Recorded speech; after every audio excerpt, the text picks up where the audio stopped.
Hey everyone, I hope you're all doing well.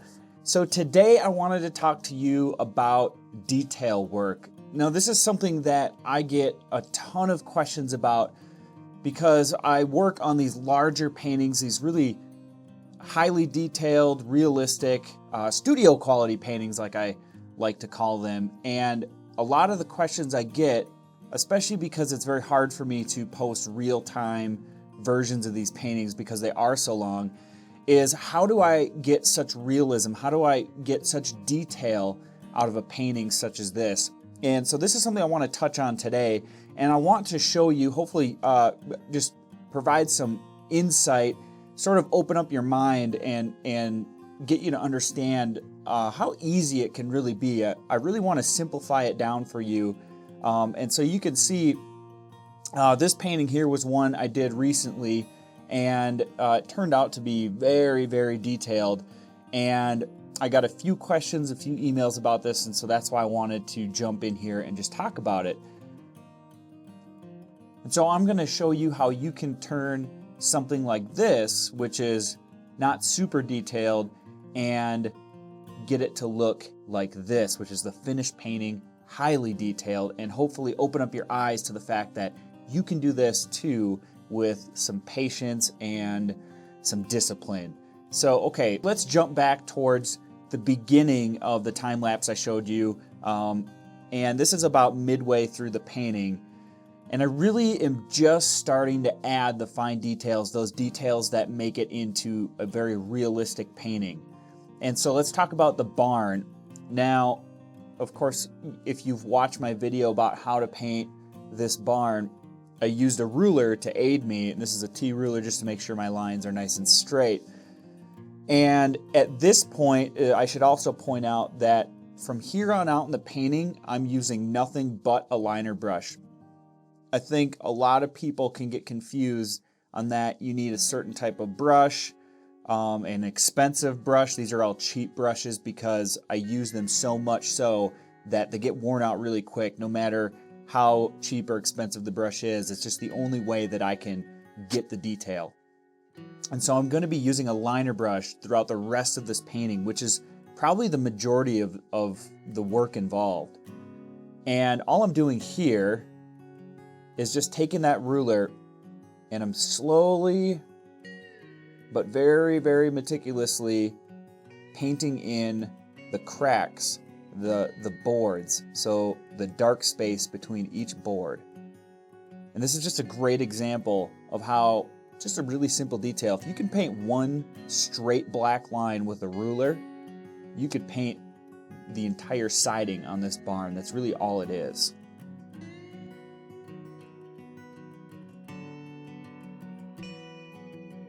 So the next part of this painting would be the lights.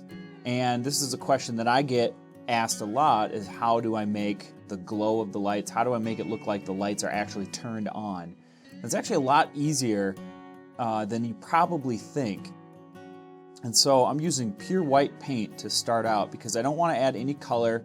I just want to brighten the area of the lights. And so all I'm doing, you can see, is taking that liner brush, loading it up with paint, and then just scrubbing it on. And I'll oftentimes use my finger just to sort of blend that out as well along the way. And that just gives it a nice blurry effect, a nice soft look. And then I can glaze color over the top of that, such as orange or yellow, to make it really appear like the light has a nice colorful glow to it.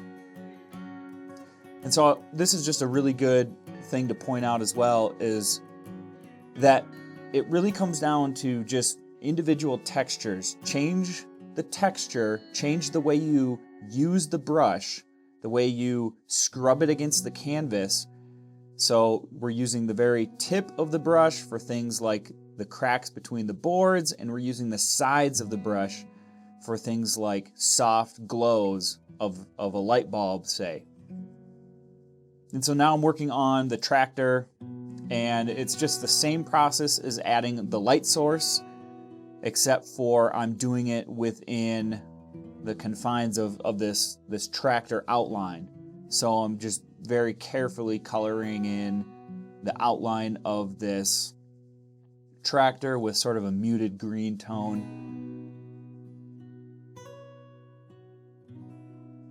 And so I really want to stress that this just comes down to simple textures. Don't overcomplicate it. And so when we move on to things like the grass now, I'm basically using the same technique, but I'm changing the way that I'm applying the paint. All I'm doing is changing the rotation of my brush stroke, the direction of my brush stroke, the amount of pressure that I put on the canvas when I'm taking paint and actually applying it. And so when it comes to things like grass, for this example, it's just holding the brush a little bit differently and just tapping it on there. Really no different than creating the boards, creating the light source, or coloring in a vehicle, except for this time the texture is grass. And so you have to keep that in mind, that the texture needs to be small and intricate and sort of sporadic, but the application is generally the same. And all we're really doing is changing the color with each object that we move to. And so now I'm painting the windshield. And again, this is the exact same process actually as painting a light source, except for I'm using a dull grayish white, and I'm just scrubbing that on the windshield. And you'll notice that I already had the inside, the interior of the vehicle painted, and I'm just scrubbing some white over the top to appear like the windshield is reflecting some light. And then now is the same process with this truck as well, just using red paint and scrubbing it in. And this is a darker color than what I have on the left side of the truck, so that we start to form a three-dimensional effect around the vehicle. It looks like one side's shaded, one side's lit up, and that gives the illusion that it is three-dimensional. So it's just little things like that you just have to keep in mind, but the process of applying the paint is the same.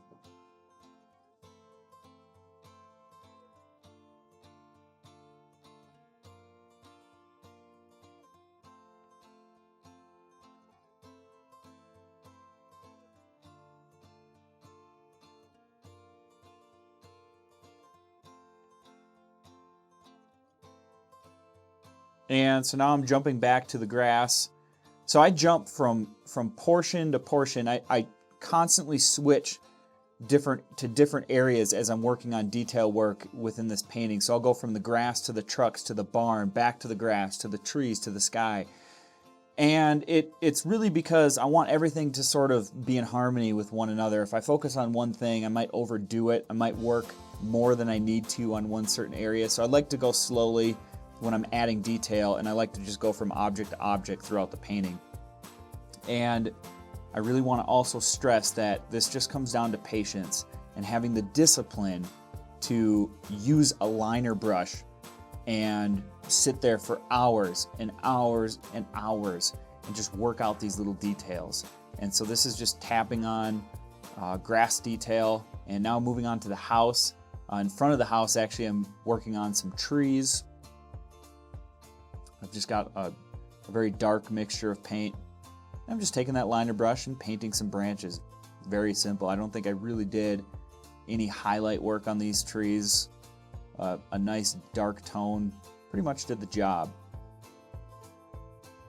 Now I'm using that same tone, and this is another example of how you just change the way that you're holding the brush. Rather than using the tip of the brush for the branches, now I'm using more of the side of the brush and just scrubbing in some shadow along the grass, sort of right along the edge of that road. We want some dark area.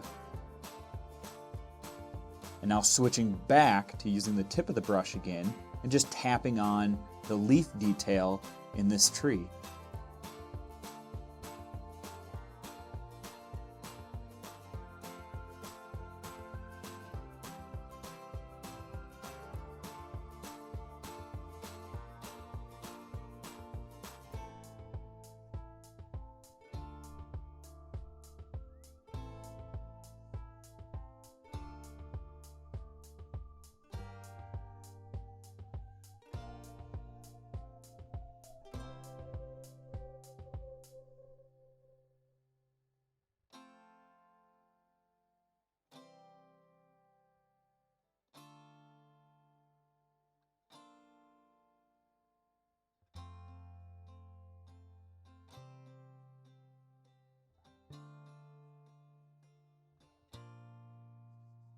So now I'm doing a little bit of work on the deer, and I'm just loading the paint up on the brush and just softly basically stroking the face of the deer, the antlers, and just painting on the color that's reflected from the light. So I'm using a lot of warm colors.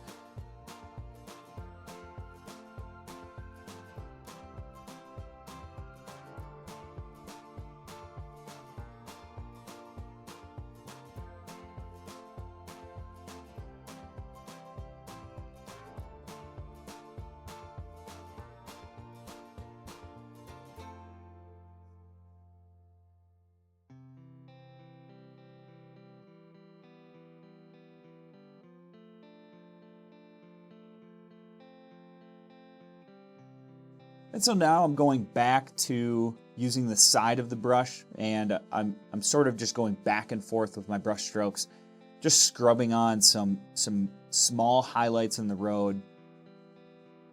I'm just trying to be creative with any way that I can apply the paint to the canvas using this brush. Now you can see me kind of swirl the handle of the brush as I'm working on grass like this. So as I swirl the handle, and you'll see me do it just from time to time, just that little subtle change where I rotate it maybe halfway and then back again, just changes the way that the grass looks as I'm applying it. And so those variations is what creates the realism. And so pay attention to just how I'm holding the brush. I think that's really important. Well, that's pretty much it when it comes to adding realism and detail work to your painting. I don't want to put this up on a pedestal and act like it's something special, like only the super elite understand.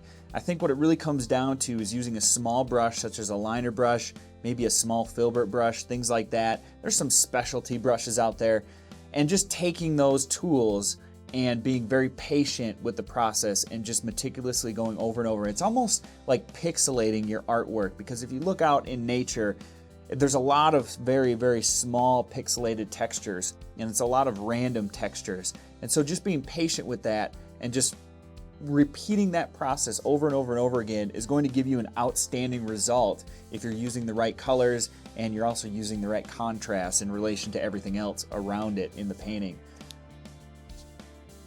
So here's the finished result of this painting. I've got all sorts of small details packed into this one. I really hope that this helped open up your mind, help clear things up for you, and just get you to realize that you could certainly achieve this level of detail in your work if you're willing to put in the hours that's involved. And I would just recommend using small brushes. There's really no shortcuts. There's no secrets. It's using small brushes and being very, very patient with the process. You have to go over the entire painting.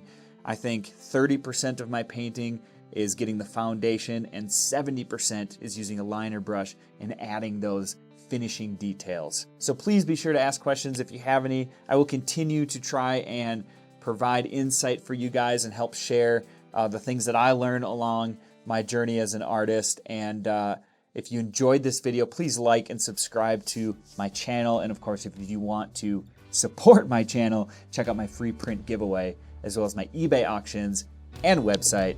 All of those links are in the description below. Thank you again so much, guys, for watching. We'll see you next time.